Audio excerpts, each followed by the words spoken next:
Oke, baik. Selamat malam, saudara-saudara terkasih dalam nama Tuhan Yesus. Selamat malam. Apa kabar semuanya? Luar biasa. Puji nama Tuhan. Malam hari ini kita akan memulaikan ibadah kita. Mohon maaf terlebih dahulu saya telat karena ini secara mendadak sebenarnya. Jadi mohon maaf juga atas ininya nanti ya, siapannya karena sebatas menggantikan malam hari ini. Jadi teman-teman, malam hari ini kita akan beribadah. Mari kita mempersiapkan hati kita. Mari kita mengangkat pujian yang mengatakan, You are my all in all.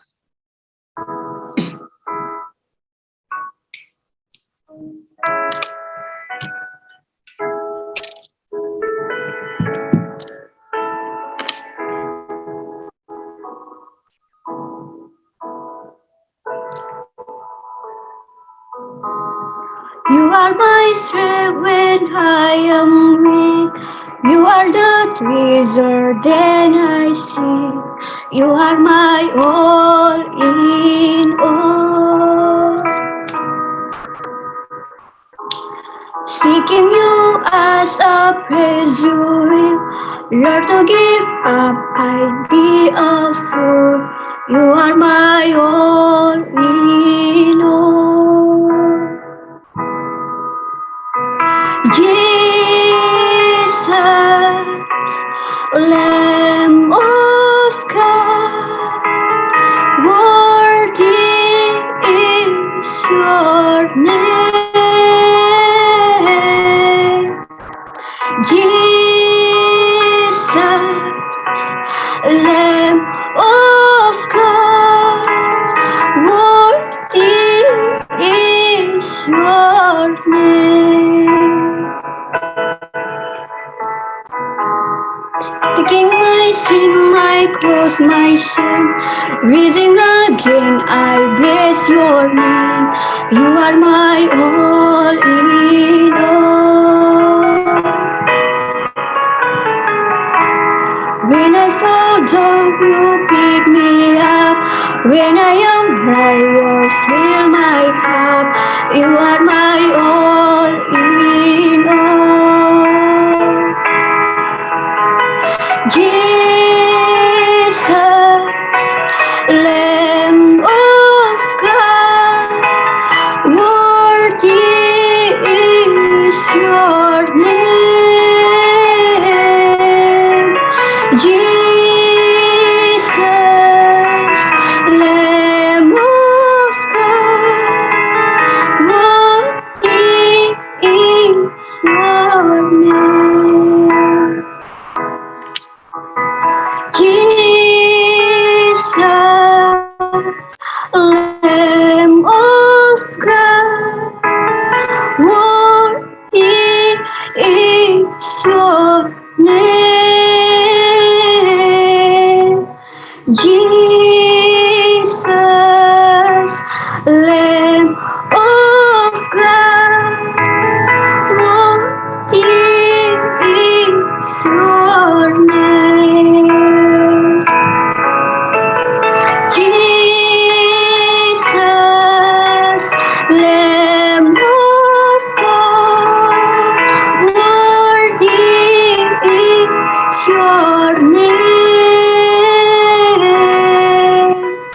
Jesus, Lamb of God, worthy is your name. Mari kita bersatu di dalam doa. Tuhan Allah Bapa kami yang bertata di dalam kerajaan sorga, kembali kami menyebut nama-Mu pada malam hari ini Tuhan. Terima kasih Tuhan telah mempersatukan kami di ruang Zoom pada malam hari ini.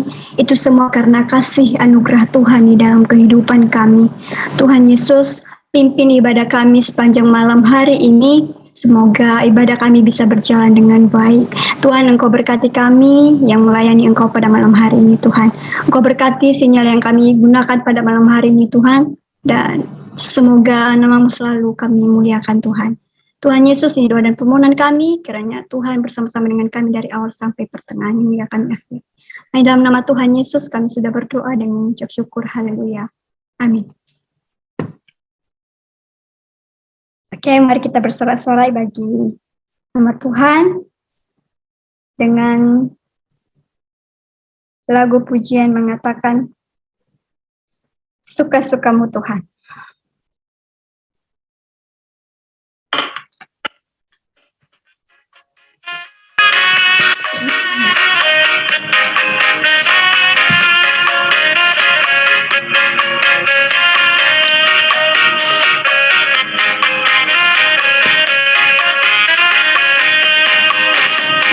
Hidupku tadi tebus oleh kuasa darah yang kudus.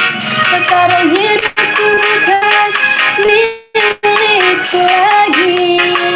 Haleluya. Apapun yang Tuhan mau lakukan, apapun yang Tuhan mau inginkan, asal Tuhan ku senang, semua ku relakan, namanya dimuliakan.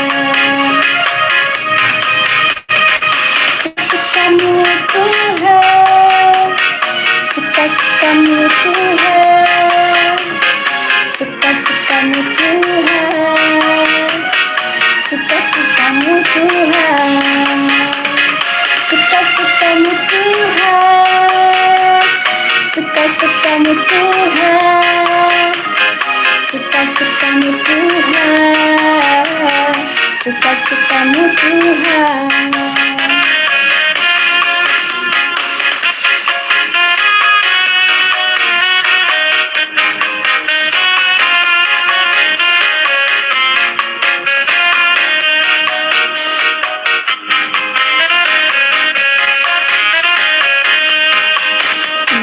Hidupku telah ditebus oleh kuasa darah yang kudus. Sekarang hidupku bukan milikku lagi. Haleluya. Apapun yang Tuhan mau lakukan, apapun yang Tuhan mau inginkan, asal Tuhan ku senang, semua ku relakan, namanya dimuliakan.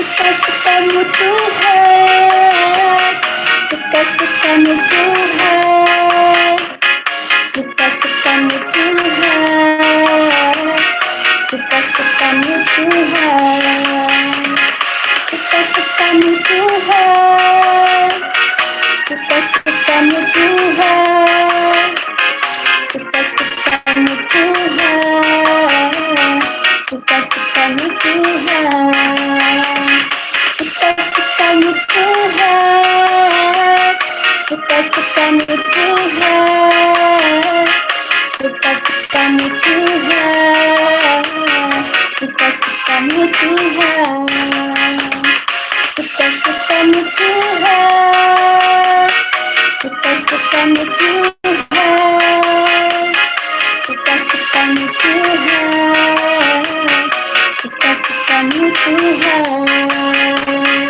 suka-sukamu Tuhan, suka-sukamu Tuhan. Amin.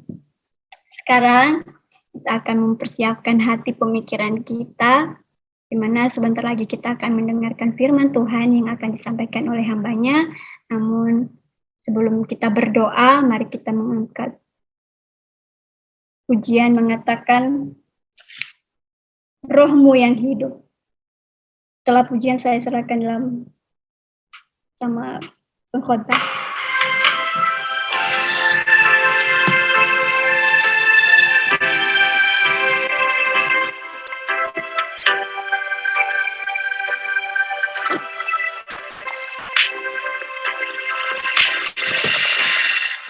Yang hidup, hidup,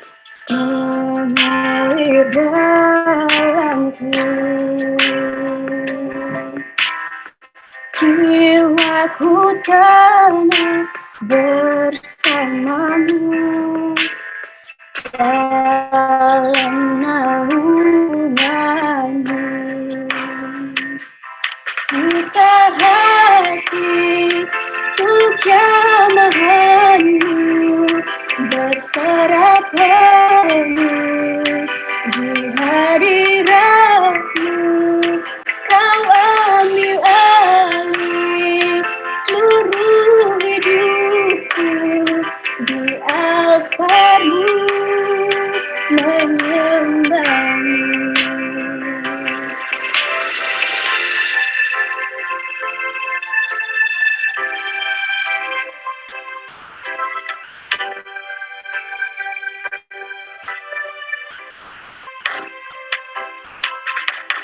Kamu yang kudus berikanku, Engkaulah damaiku.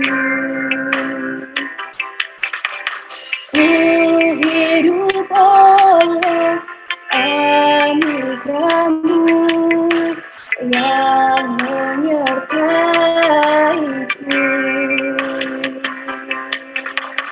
yang menyertaiku. Ku buka hati untuk jamahanmu, berserah penuh di hadiratmu. Kau ambil alih seluruh hidupku, altarmu menyembahmu.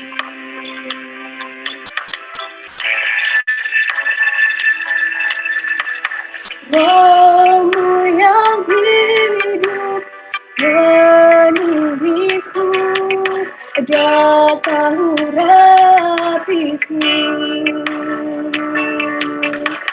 Ku siap terima kuasamu, hidupku bagimu. Hidupku bagimu. Ku buka hati untuk jamahanmu, berserah penuh di hadiratmu.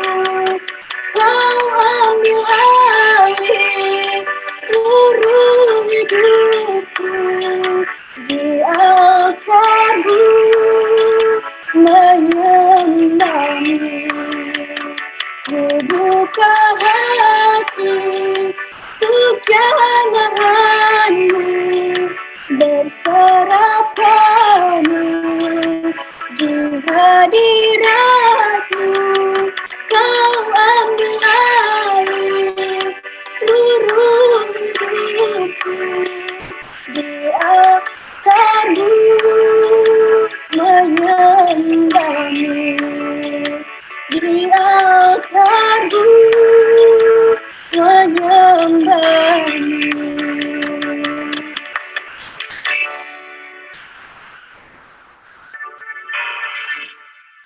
Kepada hambanya kami persilakan. Ya, terima kasih. Ya, luar biasa ya pujian kita hari ini.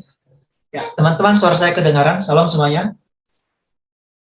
Oke, kedengaran jelas ya. Salam, Ya, salam. salam.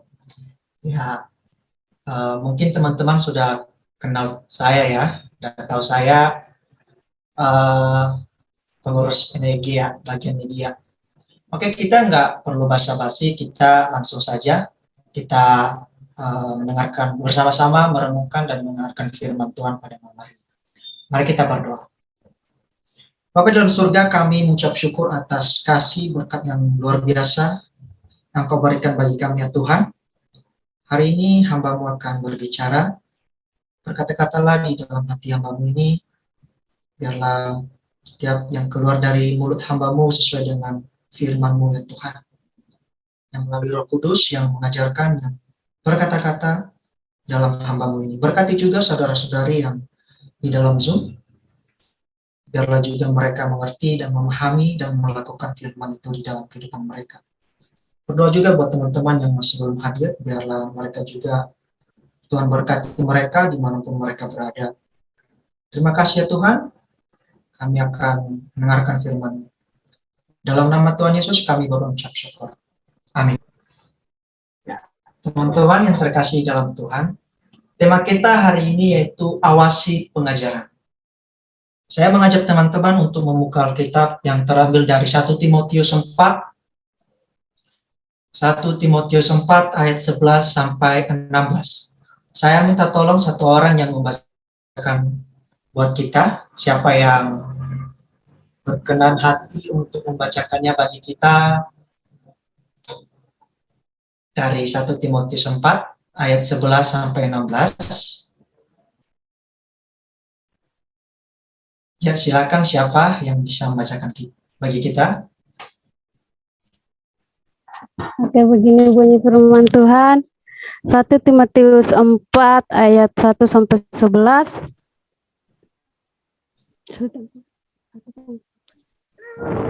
Begini bunyi firman Tuhan, tugas Timotius dalam menghadapi pengajaran sesaat. Tetapi Roh dengan tegas mengatakan bahwa di waktu-waktu kemudian ada orang yang akan murtad lalu mengikuti roh-roh penyesat dan ajaran setan-setan. Ayat 11 Kak, ya. Oh, sorry Kak. Ya, nanti kita akan bahas satu-satunya. Tapi yang ya. Sorry, ayat 11, beritakanlah dan ajarkanlah semuanya itu. Jangan seorang pun menganggap engkau rendah karena engkau muda. Jadilah teladan bagi orang-orang percaya dalam perkataanmu, dalam tingkah lakumu, dalam kasihmu, dalam kesetiaanmu, dan dalam kesucianmu. Demikian firman Tuhan. Oke, terima kasih Kak Yanti sudah membacakan bagi kita. Oke, teman-teman, saya kasih tahu aja tujuan dari firman Tuhan kita hari ini, tetap belajar dari dan belajar seperti Yesus Kristus. Ya, teman-teman, kalau kita melihat ya latar belakang dalam kitab ini, di sini ketika Rasul Paulus berada di dalam penjara di Roma pada masa penahanannya yang pertama. Disitulah ia didampingi oleh beberapa muridnya yang setia, khususnya Timotius. Timotius mungkin menjadi orang percaya kepada Kristus sewaktu perjalanan misi Paulus yang pertama.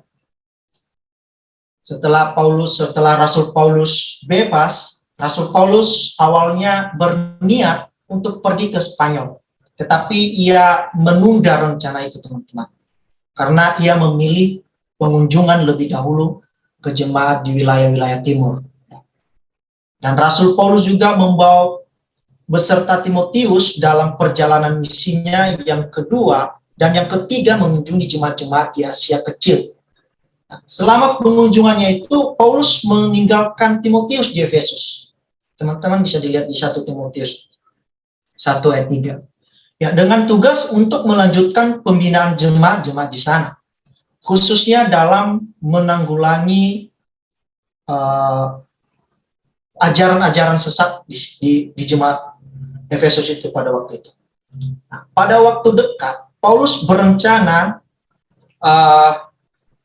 berencana mengunjungi Timotius, tetapi kunjungannya tersebut belum selesai menulis surat untuk kepada Timotius tentang petunjuk-petunjuk dalam cara untuk menata jemaat Efesus yang baru bertumbuh itu pada waktu itu, serta melawan ajaran-ajaran sesat yang ada di dalam jemaat-jemaat Efesus yang melemahkan Injil pada waktu itu.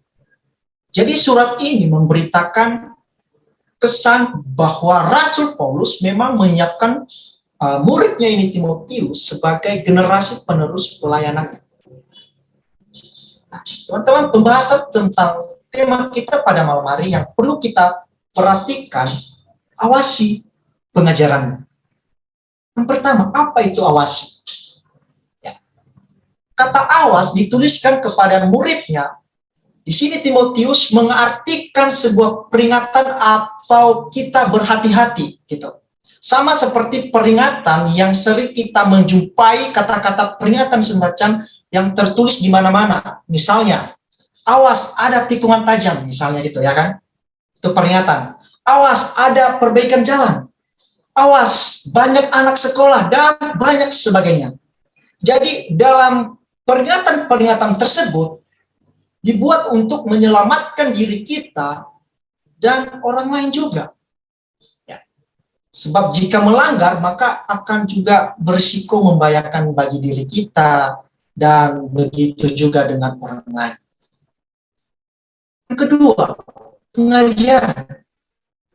Kita harus juga tahu apa itu pengajaran dan tujuan Paulus memberitakan pengajaran kepada muridnya Timotius. Nah, di sini pengajaran di sini adalah seperti seorang guru, teman-teman ya. Seorang guru, pelatih, pengkhotbah dan lain-lain. Pengajaran di sini adalah suatu proses cara pembuatan mengajar atau mengajarkan hal-hal yang baik dan benar kepada semua orang. Dan itulah tujuan Paulus memberikan pengajaran itu kepada Timotius, adalah memberikan bimbingan rohani. Ya. Jadi surat ini ditulis Paulus untuk mengingatkan kepada jemaat di Efesus. Itulah sebabnya Paulus mengirimkan muridnya Timotius ini ke orang-orang Efesus itu. Ya. Paulus perlu membekalinya dengan hal-hal yang perlu diketahui oleh seorang pemimpin bagi keterlibatan dan pertumbuhan jemaat yang cukup besar pada waktu itu. Dari situlah kita dapat bahwa Timotius mendapatkan tugas untuk menasihatkan orang-orang tertentu. Teman-teman, kita juga harus melihat bahwa kata Yunani, kata menasihatkan itu adalah parangelo ya. Kalau teman-teman yang teologi pasti belajar tentang Yunani. Jadi kata ini mempunyai arti yang sangat keras, teman-teman. Memerintahkan, ya, memerintahkan agar mereka jangan mengajarkan ajaran lain. Itu sebabnya Paulus bertujuan untuk menetapkan ajaran gereja bagi generasi penerus sebelum ia meninggalkan wilayah timur sebelum. Sehingga tradisi gereja dalam pokok-pokok ajarannya harus dipertahankan demi kemurnian Injil. Sebab pada zaman itu ada ajaran sesat yang pada saat itu merajalela di Efesus, teman-teman. Bahkan juga di daerah lain di Asia Kecil sampai pun di Kreta pada waktu itu. Itulah sebabnya tujuan Paulus kepada muridnya Timotius ini untuk menetapkan ada di jemaat Efesus. Supaya ajaran tersebut tidak terus-menerus berkembang di jemaat Efesus itu. Karena banyak ajaran-ajaran yang tidak sesuai dari kebenaran firman Tuhan di jemaat pada saat itu, teman-teman. Nah, teman-teman yang terkasih dalam Tuhan, pengajaran mana yang perlu diawasi? Ini pertanyaan bagi kita. Pengajaran apa yang perlu diawasi? Di sini kita melihat, teman-teman, bahwa dalam jemaat Efesus ada banyak ajaran-ajaran yang tidak sesuai dengan ajaran Kristus. Sehingga di sini Paulus menuliskan di ayat 1, teman-teman bisa melihat dalam ayat 1 tadi, teman kita ya Kayanti sudah membacakannya, tapi kita akan bahas. Di ayat 1 dituliskan, sehingga Paulus menuliskan, tetapi Roh dengan tegas mengatakan bahwa di waktu-waktu kemudian ada orang yang murtad, lalu mengikuti roh-roh penyesat dan ajaran-ajaran setan. Dari ajaran-ajaran setan-setan, iblis tidak hanya menjatuhkan anak-anak Tuhan dengan meletakkan jerat-jerat di bidang etis, melainkan juga dengan cara memasukkan ajaran-ajaran ke dalam jemaat. Jadi pengajaran yang perlu diawasi dalam jemaat Efesus adalah yaitu penyebab ajaran sesat. Tadi di ayat 1, mengikuti roh-roh penyesat dan ajaran-ajaran setan-setan. Yang kedua, apalagi ajaran-ajaran sesat di dalam Efesus? Di ayat kedua, tipu daya pendusta-pendusta. Teman-teman bisa mengikuti Alkitabnya ya. Yang ketiga, di ayat ketiga, melanggar orang kawin. melanggar orang makan yang diciptakan Allah. Tapi jelas dikatakan di ayat 4 dan 5. Jelas dikatakan karena semua yang diciptakan Allah itu baik dan satu pun tidak ada yang haram. Sebab semuanya itu dikuduskan oleh firman Allah, oleh doa. Jadi itulah sebabnya Timotius diminta untuk selalu berpegang pada ajaran yang sehat, teman-teman. Contohnya, ajaran yang sehat itu hal-hal yang telah banyak diajarkan oleh Paulus kepada Timotius. Namun bukan hanya itu saja yang dapat dianggap sebagai ajaran sehat. Ya, sebab banyak hal yang dapat dijadikan sebagai sumber ajaran yang sehat. Mari kita membahas dari poin yang pembacaan kita yang terambil di ayat 11. Di ayat 11 di situ adalah amanat dari ajaran yang benar. Saudara yang terkasih dalam Tuhan, di sini Paulus memberikan perintah kepada Timotius supaya ia memberikan dan mengajarkan juru selamat Tuhan kepada jemaat Efesus. Sehingga dalam ayat 11 mengatakan, beritakan dan ajarlah. Dalam bahasa aslinya, memerintahkan. Di sini Paulus menganggap perlu untuk memberikan lebih banyak keberanian kepada Timotius dan dalam pengajaran dan tindakannya. Walaupun karena usia yang lebih muda, Paulus memerintahkan Timotius untuk melayani umat di jemaat Efesus. Timotius sendiri harus dipelihara dengan firman tentang iman dan doktrin yang benar. Jadi bahwa Paulus sangat meneguhkan murid Timotius ini, anaknya ini dalam melayani jemaat dan mengajarkan tentang firman Tuhan. Di ayat 12, teman-teman. Di ayat 12, Timotius harus menjadi teladan bagi semua orang. Kita tahu bahwa usia Timotius yang relatif muda dan ketidakberaniannya yang adalah biasa. Dan ini tidak boleh menjadi alasan bagi orang lain memandangnya rendah. Bahkan seharusnya dia menampakkan diri di hadapan semua orang sebagai teladan dan untuk diteladani. Bukan hanya dalam pengajarannya, tetapi juga dalam kelakuannya dan dalam atas kasih Tuhan, kesetiaan, dan ketuhanan.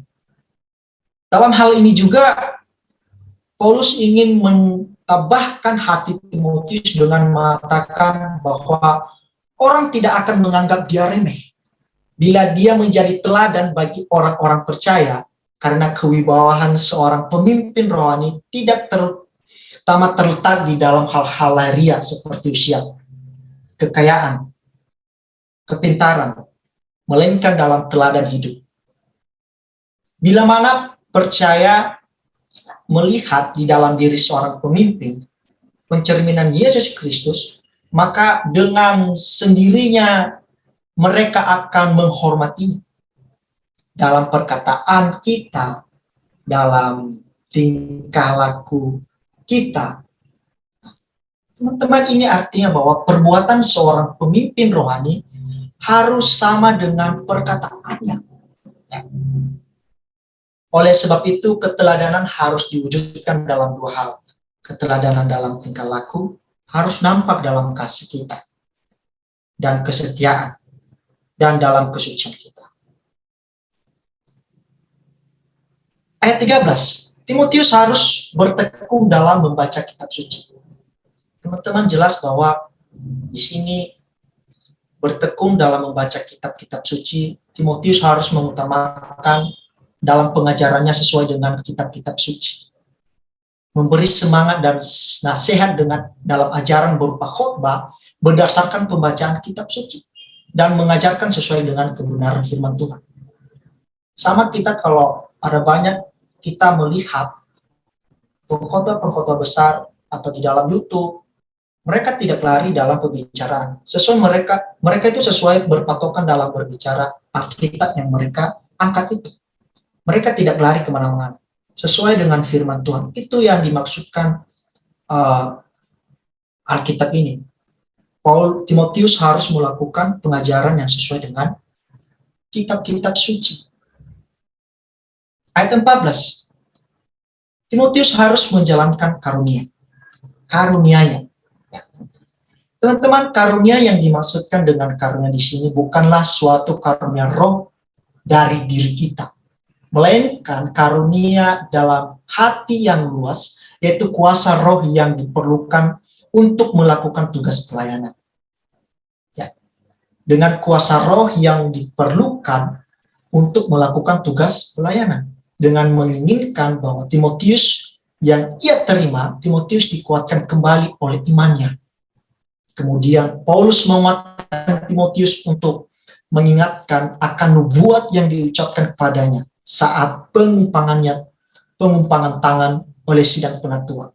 Maksud pengumpangan tangan di sini, teman-teman, adalah pemberian kuasa dan karunia roh untuk melaksanakan tugas pengajaran di jemaat Yesus. Ya. Yang terakhir, ayat 15 dan 16. Di sini Timotius harus menunjukkan kemajuannya. Di dalam ayat 15, setelah Timotius mengenang kembali nubuat dan karunia roh yang telah ia terima bagi pelaksanaan tugasnya, ia diperintahkan untuk mengembangkan pemberian ilahi itu atau hidup di dalam Kristus. Timotius boleh yakin bahwa di dalam perjuangannya Roh Kudus sendiri yang bekerja. Tetapi di dalam ayat 16 Timotius harus juga bertekun dalam mengajarkan dalam ajarannya supaya dirinya dan semua orang mendengarkannya juga. Bertekun dalam semuanya itu supaya Timotius tidak boleh lengah sedikit pun dalam hal ini, karena akibat-akibatnya juga berat. Jadi di sini Paulus mengatakan bahwa awasilah dirimu. Ini diungkapkan dengan kalimat karena dengan berbuat demikian engkau akan menyelamatkan dirimu dan semua orang yang mendengar engkau dengan ajaran yang sehat dan tingkah lakumu yang baik. Timotius dapat menjadi saksi Kristus dan membawa orang lain kepadanya. Saudara yang terkasih di dalam Tuhan. Jadi dalam hal ini semua mengingatkan kita bahwa pengajaran sangatlah berhubungan dengan teologi kita. Jikalau orang Kristen tidak memperhatikan dan memikirkan hal ini dengan serius, maka ada sesuatu yang begitu bahaya yang akan mengancam kehidupan banyak orang dan di dalam bergereja. Pandangan keliru yang telah merasuki banyak orang Kristen sekarang ada banyak. Pengajaran tidak penting dan teologinya tidak perlu. Yang penting pengalaman dan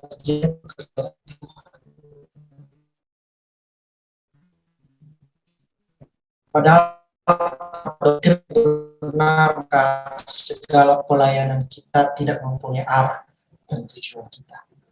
Karena tanpa teologi yang kuat, masa depan gereja akan bisa jadi suram. Jadi di dalam Alkitab kita dapat melihat banyak contoh juga, seperti Bileam. Teman-teman tahu cerita Bileam. Bileam disebut nabi palsu, dan pada akhirnya dibinasakan Tuhan karena pengajarannya salah. Jadi orang Kristen harus kembali pada pengajaran Alkitab yang benar. Dalam hidup pelayanannya, Tuhan Yesus sangat menekankan pengajaran di dalam khotbah-khotbahnya juga. Seperti pengajarannya Kristus adalah sejati dan manusia sejati. Kalau Yesus Kristus bukan Allah sejati, dia tidak dapat menjadi juru selamat manusia.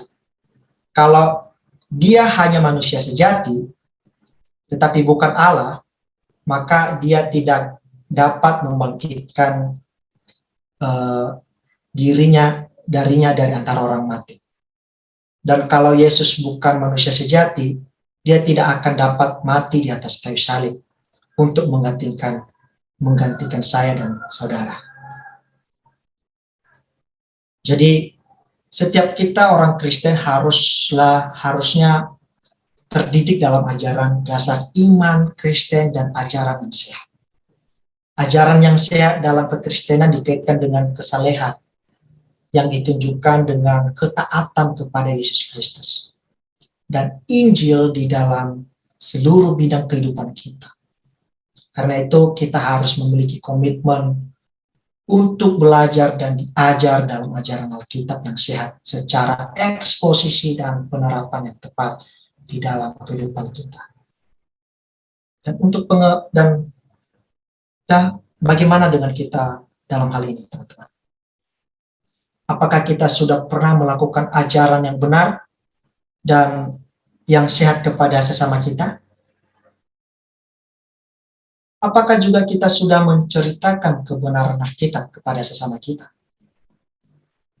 Kiranya kita terus belajar mendalamkan isi Alkitab ini agar kita bisa menyampaikan kepada sesama kita dengan Alkitab yang katakan, supaya benar dan ajaran kita hanya untuk memuliakan Tuhan saja. Demikian dari firman Tuhan. Saya minta tolong ketua untuk memimpin kita dalam doa. Terima kasih Tuhan untuk kebenaran firman Tuhan yang boleh kami dengar saat malam hari ini. Kiranya Roh Kudus-Mu yang memeteraikan dalam setiap kehidupan kami, dan hamba-Mu telah berhenti untuk menyampaikan kebenaran firman Tuhan bagi kami saat malam hari ini. Dan kiranya Tuhan terus pakai hamba-Mu lebih luar biasa lagi dan lebih heran lagi, sehingga nama Tuhan selalu dipermuliakan dan ditinggikan. Terima kasih Tuhan, berkati pelayanannya, berkati keluarganya, dan berkati masa depannya, dan berkati juga proses perkuliahannya, sehingga semuanya itu boleh berjalan dengan baik seturut dengan kehendak Tuhan. Terima kasih Bapa di surga. Terpujilah nama Tuhan, kami syukur buat firman Tuhan yang boleh kami dengar saat malam ini. Dalam nama Tuhan Yesus kami berdoa. Amin.